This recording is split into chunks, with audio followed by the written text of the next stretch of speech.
Buenos días. Ahora, con nuestro segundo tema, segundo taller para el segundo semestre. Estábamos viendo nosotros anteriormente, perdón, primero que nada, saludos, espero que estén bien, que descansen, que se tomen todo con calma, que se cuiden mucho, eso es lo más importante.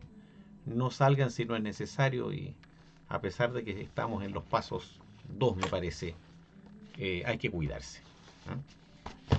Mira, anteriormente vimos a Platón eh, con su planteamiento sobre el alma, aquello que mueve el alma, que se enamora de las ideas, que sale de sí, qué sé yo. Y bueno, Platón tiene un planteamiento en que, como lo vemos aquí en la foto, está mirando hacia arriba. ¿Mm? Platón es el más viejito, Aristóteles es el más joven, que está con la mano mirando hacia abajo. Eh, Platón separó la realidad, para él la realidad, lo que realmente es, ¿no? El ser, estaría en la idea, en algo que está fuera de nuestro mundo, que está en algo supra de nuestra experiencia, más allá de nuestra experiencia sensible. Platón, por el contrario, va a mirar el mundo sensible. Eso es lo primero que tenemos que entender. En el plan de esta, y después dice Epicuro, ¿no? Epicuro lo vamos a ver en el próximo taller. Este solamente vamos a ver a Aristóteles. Entonces, ¿qué es lo que nos interesa en este pequeño taller? Primero, ver la diferenciación que hay entre Platón y Aristóteles, ¿no?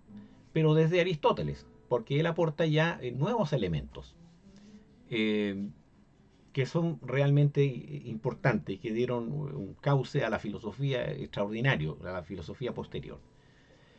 Eh, Quiero decir que hay algunas diapositivas con información gráfica que es complementaria al texto que ustedes van a leer, el mismo que les entregué por la plataforma del Modo, que está en PDF, y que este tema, si bien es cierto, yo hice un resumen para como introducción, es una introducción, o sea, no sustituye el que tú leas el tema propiamente tal en el libro. Y para ello tienes el Club Lector de Filosofía, que ya hay varios que se han inscrito, que me encanta eso. Vamos a ver si empieza a darse alguna participación en el club, porque hay un chat, hay un foro, etcétera. Los invito realmente a que se integren y voy a poner buenas notas por las integraciones que hay. Si hay ya a la quinta participación en foro o en citas, lo voy a considerar un trabajo. ¿Mm? Todo vale.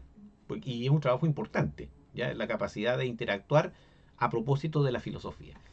Entrando entonces en materia, vamos a ir pasando.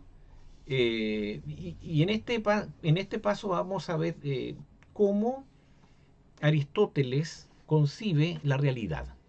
¿Ya? ¿Qué va a entender por la realidad? Atención a la palabra sustancia. ¿Ah? La palabra sustancia. Atención a cómo aborda el problema del movimiento, del llegar a ser. Y cómo aborda también la noción de lo que llega a la perfección, ¿no? ¿Qué es lo que está en acto? ¿Qué es lo que está en potencia? Eh, Todas esas preguntas, lo que es, a ver, dentro de la sustancia, lo que es la materia, lo que es la forma, y también acompañando a la sustancia, pero no con la realidad de la sustancia, sino que es como una realidad parasitaria, el accidente. ¿Ya? Esas son palabras muy aristotélicas que vamos a ver un poquitito en el desarrollo. El origen del concepto metafísica también, ¿no? Bien, vamos a entrar inmediatamente en la presentación. Aquí tenemos, ya, es lo mismo que les estaba diciendo, así que lo importante es el detalle de la foto. ¿Ya? Este es un fresco de Rafael, que es mucho más amplio, aquí está focalizado, que están al centro, Platón y Aristóteles. Y hay otros también, otros filósofos ahí más allá, pero aquí solamente con beneficio de la didáctico aparecen ellos dos con lo que yo les decía, uno mirando con el gesto hacia arriba y el otro hacia abajo, y eso tiene una razón muy importante. ¿Mm? Bueno, aquí tenemos en la primera parte que ustedes se fijen cómo el discípulo se va a separar definitivamente de su maestro. ¿Mm? ¿Ya? No solamente porque uno mira hacia, separó el mundo suprasensible del mundo sensible, que es Platón, sino y que Aristóteles le dijo que no, que toda la realidad está en nuestro mundo sensible. Esa es la diferencia más importante. Pero también se nota en el estilo, en el diálogo, en la forma de concebir la filosofía. ¿Mm? Aristóteles es, a diferencia de Platón, Aristóteles es alguien que cree en la filosofía en sentido práctico. ¿Ya? No es que el filósofo se separe del mundo y ande mirando cosas raras. Incluso la misma anécdota de Tales de Mileto, que la referían antes tanto Aristófanes como Platón, Aristóteles le da otra versión, fíjense bien, ¿ya? Que es la de un hombre práctico que en una coyuntura sabe aprovecharla y podría incluso hacer negocios, pero no le interesa porque el filósofo le gustan cosas que son para él más importantes, ¿ya? Pero obviamente tiene la capacidad de demostrar un sentido práctico importante. La otra cosa es el estilo mucho más acucioso, mucho más de observación. Aristóteles es un tipo que anota, que observa, que viaja, que toma sus anotaciones y que discute caminando, ¿no? Eh, en vez de estar en grandes reuniones como en el banquete, que se juntan ahí a hacer discursos sobre el amor, como veíamos en el tema anterior, Aristóteles es más de llevar libros, llevar anotaciones y conversar caminando en el liceo, por eso le llamaban los peripatéticos, los que deambulaban, conversando sobre las distintas observaciones que han hecho. Eh, Vamos ahora a la siguiente. Gran concepto que se le atribuye a veces erróneamente, porque Aristóteles nunca habló de metafísica propiamente tal. Esto se debe a una anécdota, pero que es ilustrativo. ¿Mm? Eh, un discípulo de él en el siglo I, ya, o sea, no lo conoció, pero ya unos 200 años después, al clasificar sus obras en un estante, imagínense ustedes, se encontró con esos libros. Esos libros, ¿de qué hablan estos libros? Entonces los puso a los que estaban al lado de la física, como en un estante, como se ve acá, ¿no? Lo podrían poner ahí al lado, eso. Eh, pero ¿de qué hablan? Y esto es lo importante. Estos libros hablan de la realidad, del ser, de eso que nos asombra, de eso que nos obliga a buscar un conocimiento totalizador integral de la realidad. Y en esos libros Aristóteles trataba ese punto. Entonces por eso se dice que la metafísica es esa cosa. ¿Mm?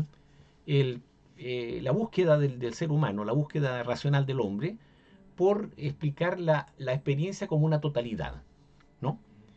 Y entonces ahí aparece cosas que ya hemos visto en los primeros temas del año. ¿Cómo comenzamos a filosofar? Cuando la realidad nos asombra, cuando nos provoca preguntas que nos desencajan un poco las explicaciones previas que nosotros teníamos y que tenemos que empezar a aceptar estas contradicciones en la experiencia y que nos obligan a buscar una explicación más coherente. Entonces, del asombro, de la sorpresa, pasamos a una actitud de búsqueda o de indagación. ¿Ya? Y esta pregunta obviamente no es para solucionar un problema comercial o para solucionar un problema de interés político. ¿Ya? No va por ahí. ¿Ya? Muchas veces a mí me ha pasado como profesor, sobre todo antes, y muchos alumnos se han preguntado y me lo han dicho: oiga, profe, bueno, ¿y para qué sirve la filosofía? Y uno le ha tenido que decir: oye, si no sirve para nada. No sirve para nada si se trata de que con la filosofía tú te vas a hacer millonario, ¿ya? O vas a tener un excelente estándar o posición en la sociedad. No va por ahí. ¿M? La filosofía sirve porque se despierta en el ser humano ese anhelo por explicarse las cosas. ¿M? Y entonces, ¿cuál sería? ¿Por qué nos atrae tanto la filosofía? Esa es la pregunta. Aristóteles hacía eso, daba vuelta la pregunta. ¿Por qué nos atrae tanto conocer la verdad? ¿Qué hay en el ser humano que lo lleva a apasionarse por conocer la realidad? ¿Te fijas? Y entonces la respuesta sería, bueno, solamente porque nos gusta eso, porque parece que en ello nos sentimos realizados. ¿Mm? Eso, en la parte racional eh, de nosotros mismos. Bien, entonces la primera gran respuesta a qué es esa realidad, ¿no? ¿Qué es lo que estaría en el fondo de toda la realidad? Algo que nos tratara de dar un fundamento. ¿Mm? Porque los griegos anteriores a Aristóteles, los filósofos, ya con los de Milesio, digamos los de también en Siracusa, también en otros lugares, en Agrigento, empezaron a cuestionar el mito. ¿Mm? Eh, y empezaron a darse cuenta que había un cosmos. Cosmos significa orden y al mismo tiempo belleza. Digamos, el orden es bello. El canon de la belleza griega clásica es precisamente eso. La realidad es buena y es bella. ¿Mm? Entonces se trata de explicar ese orden. ¿Mm? Y los mitos ya no lo podían explicar. ¿Mm? Pero entonces hay que buscar algo que, que dé explicación, algo que, en lo cual se fundamente toda la realidad. Los antiguos filósofos pensaron en un primer momento que era un elemento de la naturaleza, ¿no? Tenemos varios, por ejemplo, Tales dijo que era el mismo de la anécdota, Tales de Mileto, dijo que era el agua. ¿Mm? Un poquito más tarde, o casi al mismo tiempo, sale otro que es del mismo lugar, que dice que es el apeirón, ¿ya? O lo indeterminado, que es más o menos la primera noción de lo que es la materia, con una teoría muy interesante. Anaxímenes después dice que es el aire. ¿Mm? En Éfeso, otro lugar, Heráclito, un gran filósofo, dice que es el fuego. Y todos tenían sus razones para explicar eso. Eh, Hay otro, el Eleático, eh, Parménides, que dijo que era el ser. ¿Mm? Atención con eso. Pero el problema con el descubrimiento de Parménides es que para él no era posible el movimiento, ¿no? Y la pregunta por el movimiento era muy fuerte en la física de los griegos, porque la primera filosofía en el fondo es una física, y así tú te das cuenta. Eh, por supuesto que no se había explicado lo suficientemente bien, habían distintas teorías, etcétera, etcétera. Aristóteles está por lo menos unos 2 siglos después de estos caballeros, y ya se ha hablado bastante eh, de este problema en la tradición de los pensadores griegos. Entonces vamos a ahondar un poquito más. Esas explicaciones de que un elemento de la naturaleza sea el arjé, ¿arjé qué significa? Significa el principio que explica lo que está primero, aquello desde lo cual toda la realidad se genera. ¿Mm? Entonces, Aristóteles dice que esto, a ver, ¿cuál sería como las dos requisitos para este elemento primordial? Sería algo eterno, algo que no cambie. ¿Mm? Y algo que sea idéntico a sí mismo. Porque, bueno, tiene que ver con el no cambio. Pero a la vez hay que explicar el cambio. Porque una cosa que es cambiante no puede ser el principio que explique toda la realidad. ¿Ya?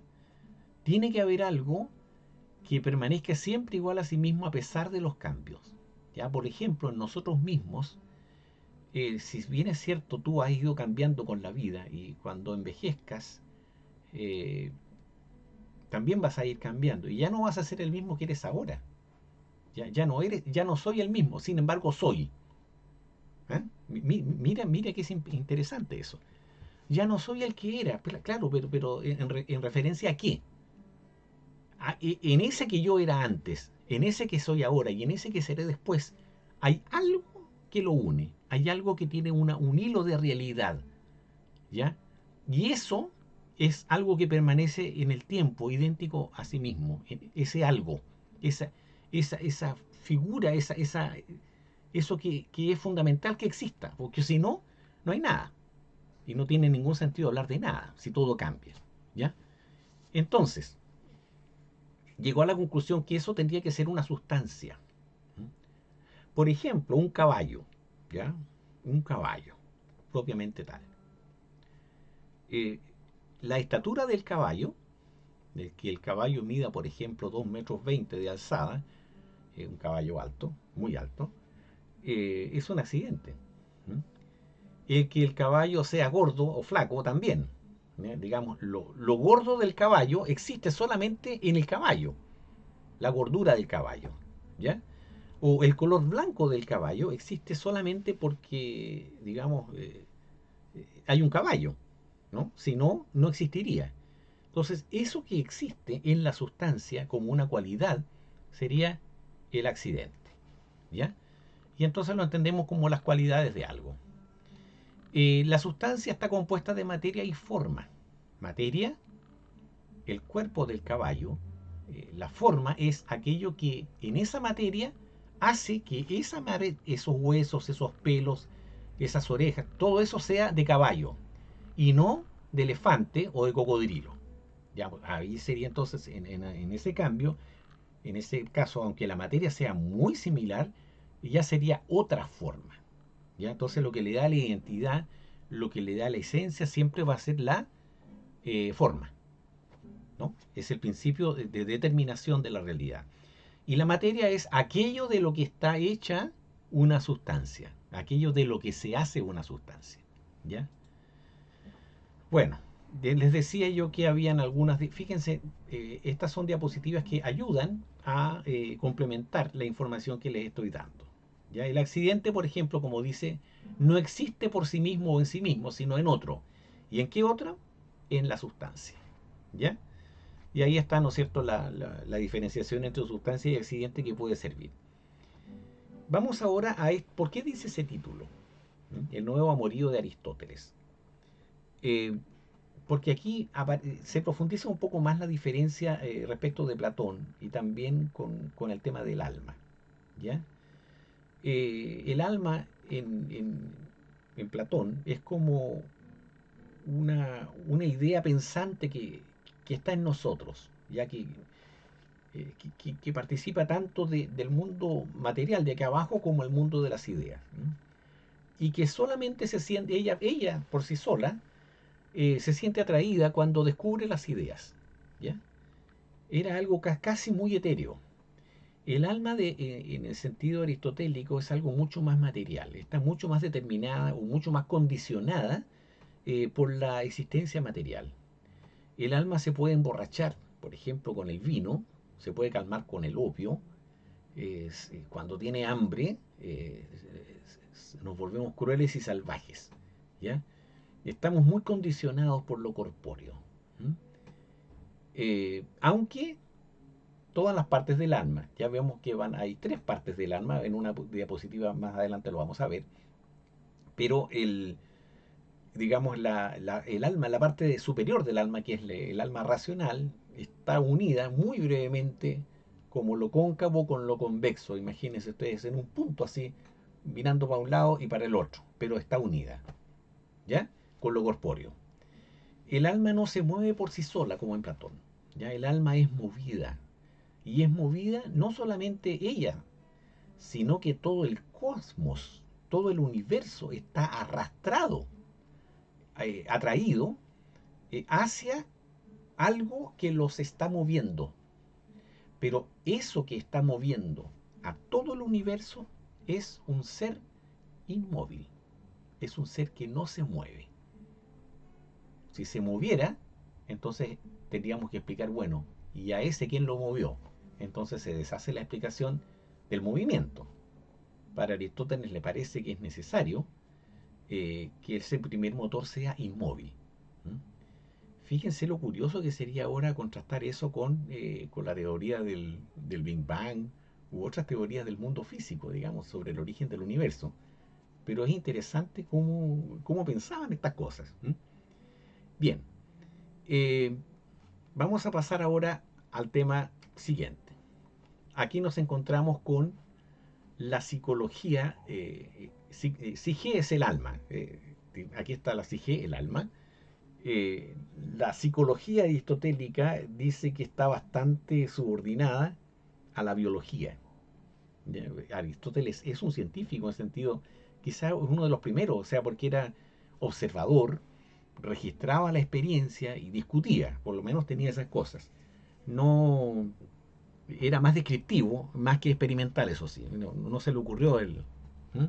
Pero hizo un avance brutal en muchas cosas. Seguimos. A ver, eh, vamos a profundizar en esta idea de que todo es atraído hacia un motor inmóvil. Bien, ¿cómo se llama esto? Erotismo cósmico. Es un poco lo que estaba en el. Yo le puse porque el cosmos se vuelve, digamos, se introduce este tema de la atracción, ¿ya? Y en este sentido, la atracción irresistible hacia un fin común. Y esto es todo un teleologismo. Teleologismo significa el telos, ¿ya? Aquello que explicaría la finalidad de todas las cosas. Y este ser que atrae hacia todas las cosas sería un dios, pero no es el dios bíblico, sino que es un dios filosófico, por así decirlo, un dios metafísico, que está en acto puro y que sería la causa final de todas las cosas. ¿Ya? En este concepto, vamos a decir unas pequeñas ideas. Eh, la materia ansía a la forma. ¿Mm? Eh, por ejemplo, cuando una semilla ya se planta, llega a la tierra, empieza todo un movimiento natural de, de, de transformarse esa semilla y llegar a ser la forma perfecta a la que estaba destinada. ¿Ya? Entonces hay un anhelo de toda la naturaleza por ir hacia esa forma, y al ir hacia esa forma está expresando ese anhelo de la perfección. ¿Ya? Entonces, ¿y qué es lo que está perfecto? Es aquello que ya está en acto, aquello que ya no necesita moverse más, porque llegó al final, está finalizado. Te fijas la palabra del teleologismo, y llegó a su fin. ¿Y el fin qué significa? La perfección, porque ya no es posible perfeccionarse más, porque ya está en acto. Entonces, eh, todo lo que está en el mundo natural, como proceso que está creciendo, que está cambiando, todo lo que es cíclico, está en función de un orden cósmico. ¿Mm? Y así, por ejemplo, nosotros estamos ahora en potencia diferente de cuando ustedes tenían 2 años o cuando tenían 10 años, eran niños y niñas de 10 años. Ahora no, ahora ya son jóvenes de 17, 18, pero todavía están en potencia, ¿no? Algunos de ustedes están en potencia, no sé, de llegar a ser un físico, un político, un abogado, un profe, ¿no es cierto? O un empresario, etcétera. Están en potencia. ¿Mm? Entonces, Dios sería lo, lo perfecto, que ya está completo, y además es inmóvil. Mueve por seducción. Y ahí está la idea, digamos, del erotismo cósmico. ¿Mm? Atrae. Otra diapositiva complementaria para que ustedes la vean, la observen bien. Aquí se nota que cuando estamos en semilla predomina la materia. ¿Mm? Cuando estamos ya en acto, ya llega a la forma, digamos, el árbol está en acto y la leña, o sea, y la materia está en potencia, ¿no? ¿Te fijas? La semilla está en acto y el árbol está en potencia. Mira, es muy ilustrativo este, este, esta imagen. A ver, el hombre que piensa y percibe la existencia del ente, que percibe que existe la sustancia con todos sus cambios, se siente irresistiblemente atraído a conocer, ya no puede renunciar a conocer. Y entonces se tirará con todo a desarrollar lo que lo asemeja más, ¿no es cierto?, a lo que lo hace más feliz, que sería su racionalidad. ¿Mm?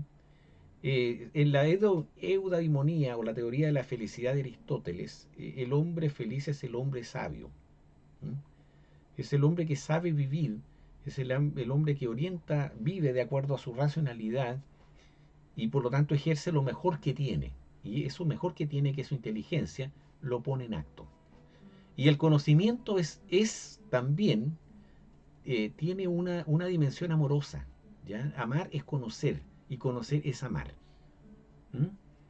Eh, pero la filosofía del hombre se entiende, y es curioso esto también, de los hombres libres, de los hombres que tienen tiempo para el ocio, o sea, que no tienen tanta preocupación, que no tienen tantas, digamos, tantas preocupaciones que los distraen, sino que se pueden dar el tiempo de cuestionarse una tarde, un día, no sé, de anotar, eh, y no tienen otros problemas. Entonces eso les permite desarrollarse bien.